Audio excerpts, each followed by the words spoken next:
Well, ChocoPro is going to have a one match only with the time limit of 60 minutes, and it's for the Asia Dream Tag Team titles. Who will walk out as the victors? Is it going to be the challengers, the Egg Tarts, or the champions, the Best Bros? Also, I decided to replace the Sakurai Irora 25th anniversary show because I was having problems with watching it, but I decided to replace it with a show that I forgot it was going to happen, which is New Japan Strong Autumn Attack, which is continues forward. Also going to review an event that took place early in October for Pro Wrestling Freedoms, which is their 12th anniversary, which is going to be good. Also reviewing All Japan Pro Wrestling's Royal Road Tournament finals that took place back at the end of August, and also back from June. I'm going to review World Woman Pro Wrestling Diana. So, let's get started with another episode of the Leader Wrestle Zone.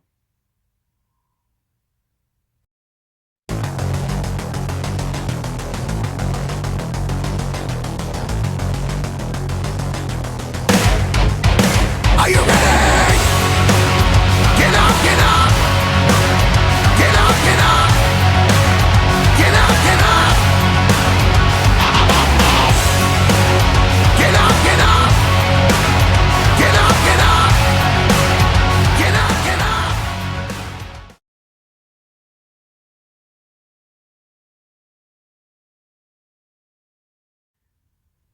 Welcome everybody to the Lead Wrestle Zone, all things that is pro wrestling with AEW, NXT, New Japan Pro Wrestling, Impact Wrestling, the National Wrestling Alliance, various promotions, wrestlers, matches, and championships.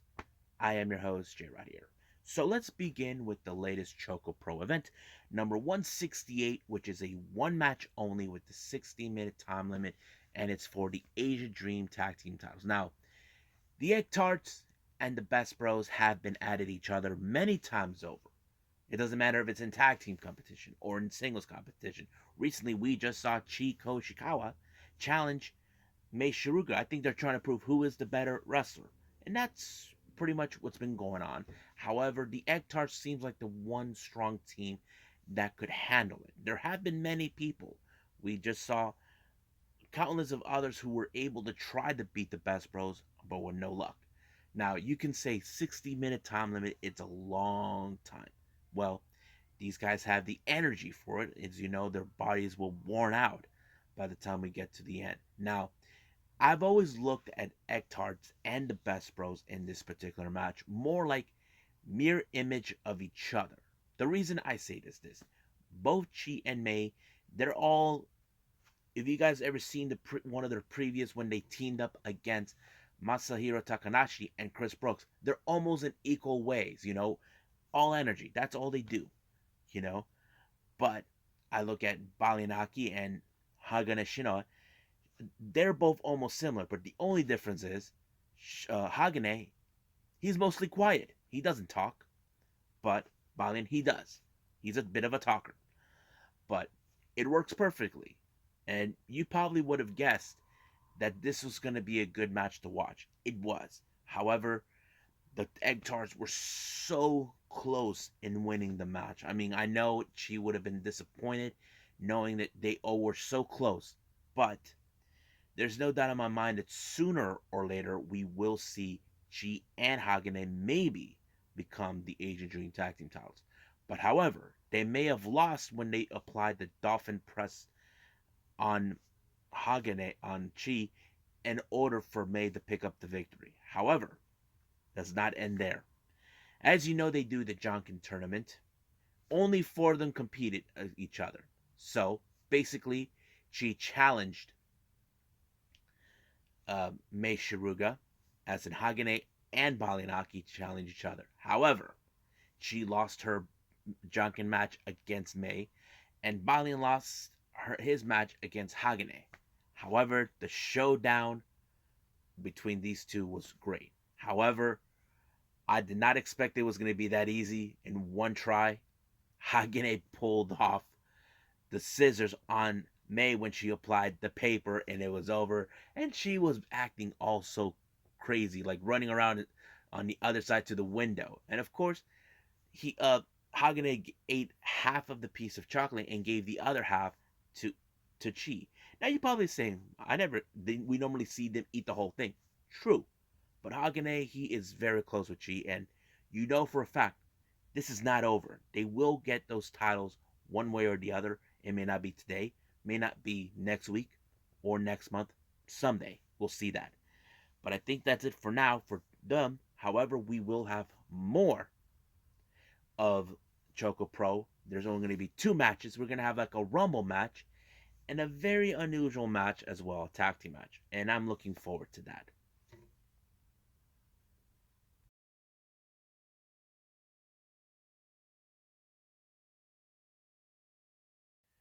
Alrighty, so we got New Japan Autumn Strong.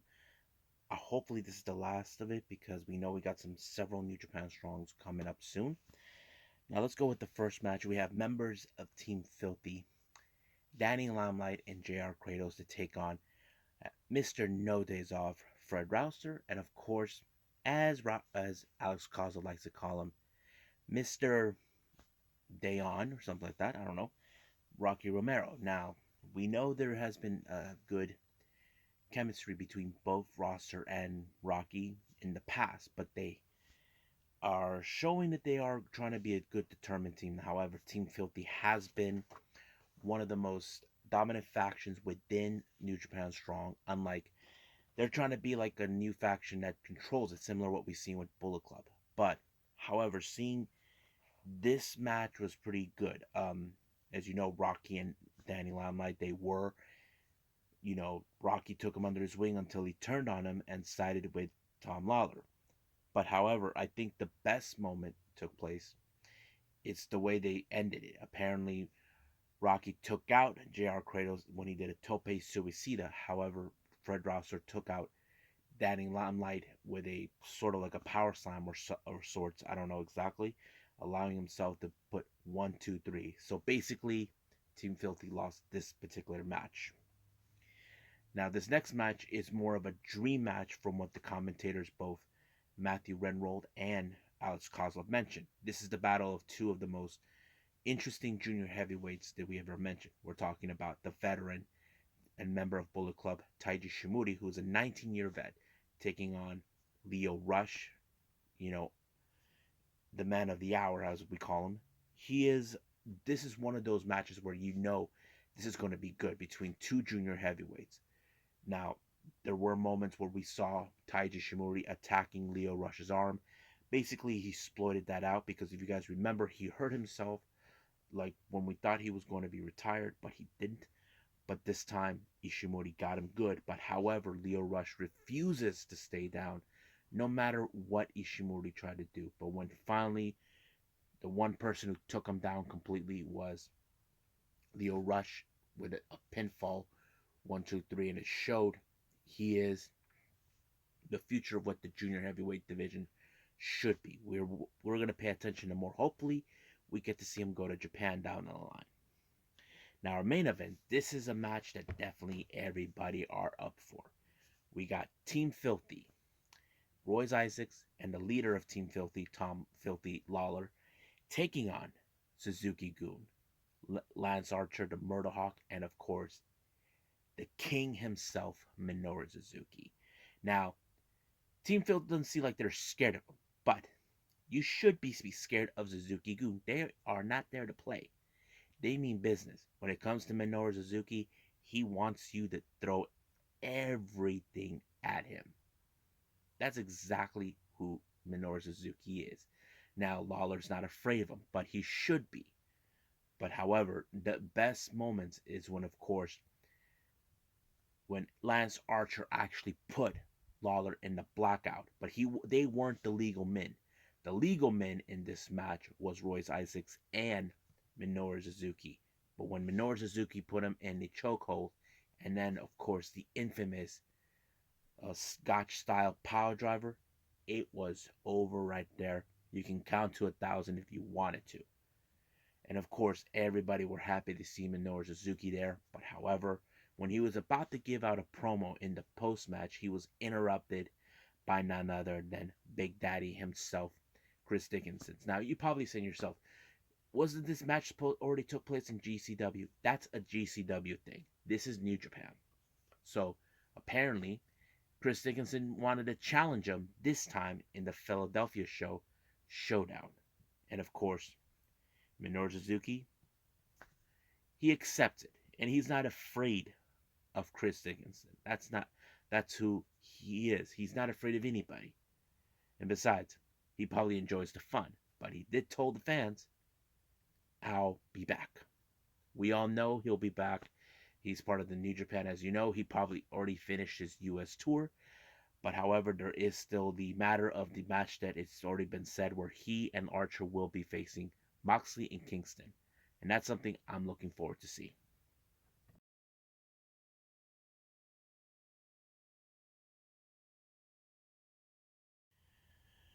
All right. So, we got the 12th anniversary from Pro Wrestling Freedoms. As you know, if you guys are not a fans of these, this is one of the Japanese promotions that involves death matches or hardcore matches, however you want to call it. But it was really interesting. But there are times they do straight matches, no hardcore, but that's how they operate. Now let's start with this one took place back on the 3rd of this month of October in Korakuen Hall, which is pretty good. First match we have Rekka teaming with the Brahman brothers, Brahman Shu and Brahman Kai, to take on Van Vert Jack, UC Estrella, and Van Vert Negro. This was one of those matches. Now, ever since I've been watching the Brahman brothers, these guys have an attitude problem. They always like to start by beating their opponents. However, whatever they try to do, whatever they try to bring toys into the mix, they think this is going to help them win. However, it was Van Vert Negro who pinned Brahman Shu out of nowhere. And this was a huge victory for them and him, for Van Vert, what's the other guy? Van Vert Jack, and of course, Yosei and Estrella. So it's pretty good. I really liked it. Next match, we have Yuya Suzumu, Kengo, and Gentaro taking on Rina Yamashita and Keiji Fukimoto, who are part of Unchained. They team up with Kamui. Basically, this is one of those matches where anything could happen. Now, Rina Yamashita, as you all know, she's a tough cookie. She is not afraid to back down against these guys. But however, it was Kamui who paid the price when, what's his name, Yu Suzumu put him in a submission move, forcing him to tap out, which was a really interesting submission. Now, our next match is a hardcore match. We have Dragon Libre taking on Masashi Takeda, who is a member of ERE. As you know, Masashi Takeda, he is a very crazy dude. He would do anything. And not to mention, he made Dragon Libre bleed out. Basically, he was bleeding out no matter what. He didn't stay down, but however, Takeda actually took him out completely with the pin 1, 2, 3, and it was over from there. Now, the next match, this one is for the King of Freedom's Tag Team Championship in a hunter or hunted hardcore match. We have Manmet Sasaki and Takahiro Kadokori taking on ERE, Toshiyuki Sakura and Takayuki Yuki. Now, as you know, these type of matches, they bring in all the toys as possible.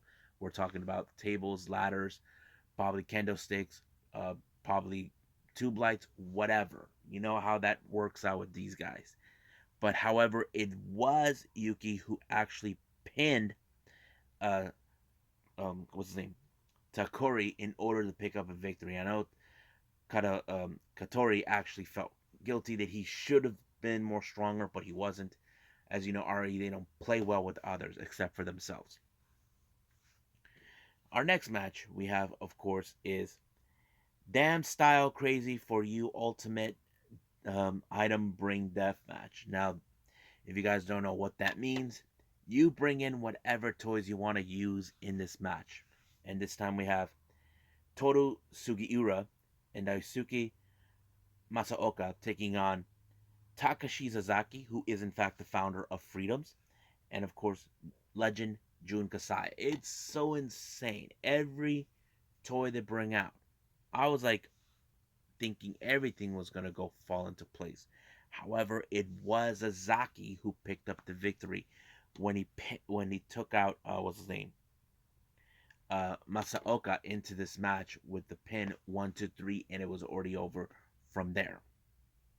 Now our main event is of course is the King of Freedom's world title in a future and coming glass board alpha death match. This is between challenger Tomoya Hirada and of course their champion and a member of ERE Violento Jack. So basically anything was crazy. There's light tubes everywhere on the ring. Basically everything, light tubes that are underneath the ring or outside of the ring, whatever, everything. But however, the way this match ended is when Violento Jack was knocking Hirada out and put him unconscious, and the ref, in the other hand, called the match saying it was over. He's already knocked out. So basically, Violento Jack remained as the King of Freedom's world champion. So I don't know when I'll see more of the Freedom stuff, but it's pretty cool to watch. Um, if I had to think, this match was okay for an anniversary show, but hopefully there'll be more to come if I get the chance to see it.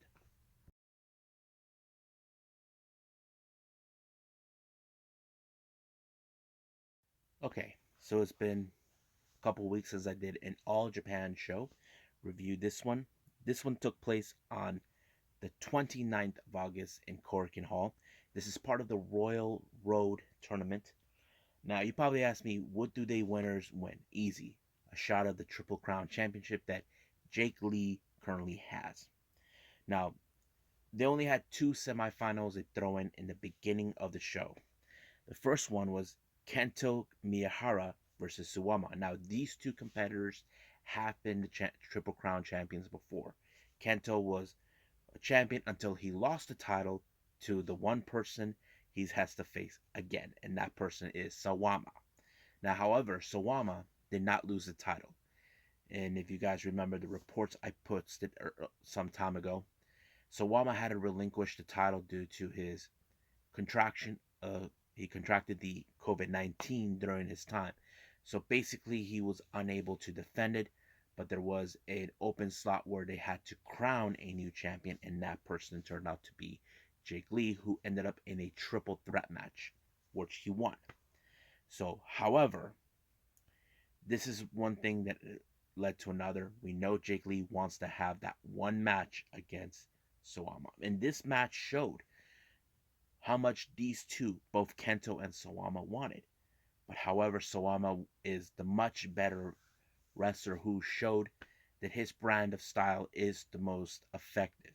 Now, Kento, he's more of not a bit of a show off, but he knows exactly what he's doing. But however, Sawama got him good, and Kento was not a happy camper. Now, the next match of the semi rounds for the Royal Road tournament, we had Shotaro Ashino taking on the current champion of the Triple Crown, Jake Lee. Now, these two are familiarized with each other.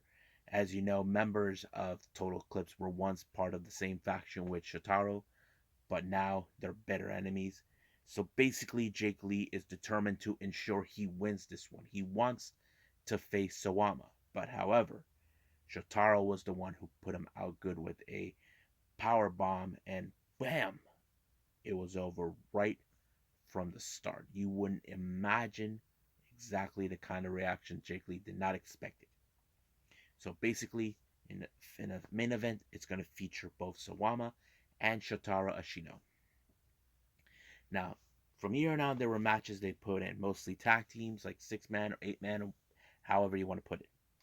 We have Evolution, Dan Tamura, and Hikaru Saito taking on Ruki Honda and Koji Iwamoto. Now, I would have not imagined a whole lot because Honda, he is more of the young boy in this match. But what surprised me is the way he pinned Tam Tamra, which was a major upset. Now, you probably say, weren't these young boys supposed to lose? Yeah, on most occasions they do. But on this one, they allowed him to win this match. But frankly, I would have assumed like either Dan Tamra or Hikaru Sato would have won the match. Or the obvious where Koji Iwamoto is the one who has the much experience, just tried to take the win while Honda is trying to hold back the part one of the other, but it didn't happen that way. So Ruki Honda and Koji Iwamoto won this one. Next match is a 10-man tag team match. We have Total Eclipse, Hokuto Omari, Yusuke Kadama, Tajiri, Koji Doi, and of course Kuma Arashi, taking on Ruji Hikakita, Aduma Kobayashi, Rei Sato, Takao Samara, and Suji Ishikawa. Now, we all know Total Eclipse are total heels on this one. They would do anything to ensure they win their matches. However, it did pay off when they played the distraction part in order to win. So that's how Total Eclipse, and the person who pulled it off was none other than Koji Doi. So basically, it was pretty good. I enjoyed that match. Next match is a 6-man tag team match. We have Seijo Tachibana teaming up with Strong Heart member T-Hawk, and of course the veteran Yoshitatsu, taking on Purple Haze, Izanagi, Devil Murasaki, and of course the leader of Purple Haze, Zeus. Now, I would have assumed from watching this match from the start, it would be Purple Haze, but no. I think the one who actually pulled up the most the weight is the Strongheart himself, T-Hawk. T-Hawk is one of the most prominent wrestlers in that we've seen in Japan, but however, he is part of one of the most, how do I say, most exciting team we ever seen, the Stronghearts. And of course, it was him who actually pulled it off when he pinned, of course, Izanagi. And boom, he took it like it was a walk in the park. But however, he did stated that he wants a shot of the tag titles, but his partner of his choosing is fellow Strongheart member El Lindaman, and he was there too to make a statement for that as well. Next match, we have Blackman Sori, Akira Francisco, and of course the junior heavyweight champion Sugi, taking on Next Realm, Atsuki Aoyagi, Rising Hamato, and of course Yuma Aoyogi. It was a pretty good, interesting match, but however, it was Atsuki Ayago who pinned Blackman Suri, making a statement. Now, as soon as the match was over, he pointed out to Sugi, telling him that he's gunning him for the junior heavyweight title. And of course, Sugi, who is a one of the most interesting junior heavyweights we've seen, I have to say he is not afraid of anything. He's not afraid to put the title on the line, but however, he is confident enough to believe he'll walk out of there still as the junior heavyweight champion. Now, I don't know if this match ever took place, but if it did, hopefully I get to see it. Now, our main event is the final of the Royal Road tournament between Shotaro Oshino and Suwama. I have to say, this is a classic match. I think it showed how much these two guys are determined. You got Suwama, who is a bit of a veteran, taking on a wrestler who's been in around the block, but however, he is determined to reach the highest level. But however, Suwama's experience allowed him to win the match. However, as soon as that was over, when he pulled off the when he put Ashino in a powerbomb move, he won the match. But as soon as the match was over, he received a surprise visit. The one man that's been looking for him since he was unable to compete, Jake Lee. Lee has been looking forward to challenge him. So now it appears that fates has aligned. And this is something I think shows us Jake Lee wanted to be the one to dethrone Suwama, but he never got the chance. Now that he's the champion, he's going to prove to him that he is the champion, that he needs to bow down to his get down on his knees and bow down to him.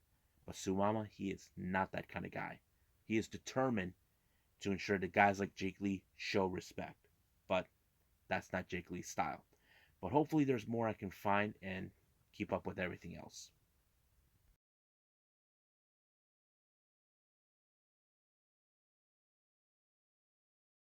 Now the last thing I got is of course Yoshi Promotion World Woman Pro Wrestling Diana, or just simply Diana. This took place back on the 6th of June. Only 3 matches. I have to say they were pretty good. We first match we have Naname taking on the highly experienced Tai Homna.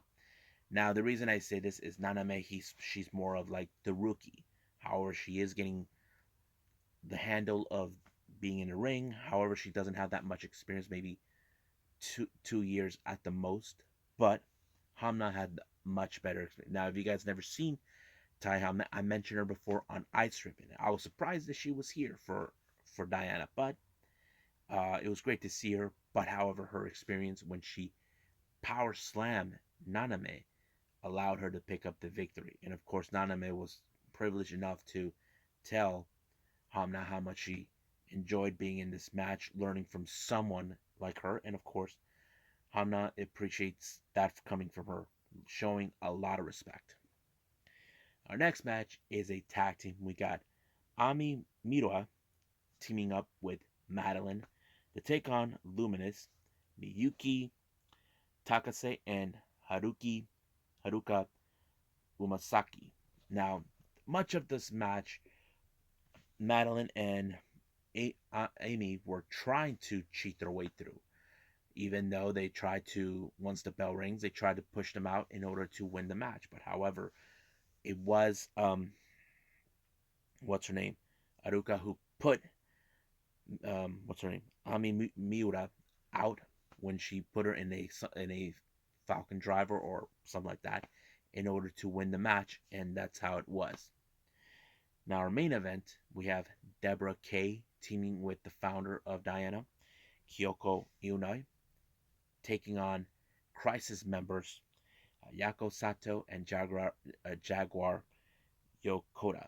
Now, as you know, there's always when people like Crisis, they cheat their way through. And of course, they had one of their seconds being there, and that person was Madeline, who, who puts out a bit of distraction. But however, Ayako did have her little weapon with her, which is that little plate that butlers use. However, that didn't work that much, but it was Jaguar who actually pinned Deborah Kay. So basically, this rivalry between Jaguar and Kyoko continues head on. So that's pretty much it with just 3 matches they put in. I think there are other more I'm going to catch up with, but for now, this is what I got. And I think this is the last review I got for all of you. Well, I hope you guys enjoyed watching this episode with me reviewing a whole lot of the Japanese wrestling style, especially New Japan Strong, which I forgot that it was going to be on, but luckily for me, a good thing I changed it up at the last minute. Coming up, we got more of ChocoPro. As you know, it's going to be Halloween, and it's going to be a lot of fun. But, however, I got some shows I want to review for all of you that is fits in a Halloween special, other than ChocoPro with 169, which I'm excited to see. And of course, we got AAW Hell Hath No Fury. And of course, we got 2 kind of like freelance events. One is Jamie Loveness Halloween Hootenanny, which took place on the 26th. And of course, Create a Pro Wrestling Halloween Hausen on the 10th of October. Now, when I heard the name Hausen, I'm thinking this had to be Danhausen's work. I mean, you can't have Halloween without Danhausen, because that's why he's very evil and very famous. But that's how I feel. And I love Danhausen. He's a great wrestler to watch. But for now, I'll see you guys in the next DWZ time. Same DWZ channel. I must bid all of you adieu. So, goodbye. Mwah. and have a nice day. Bang!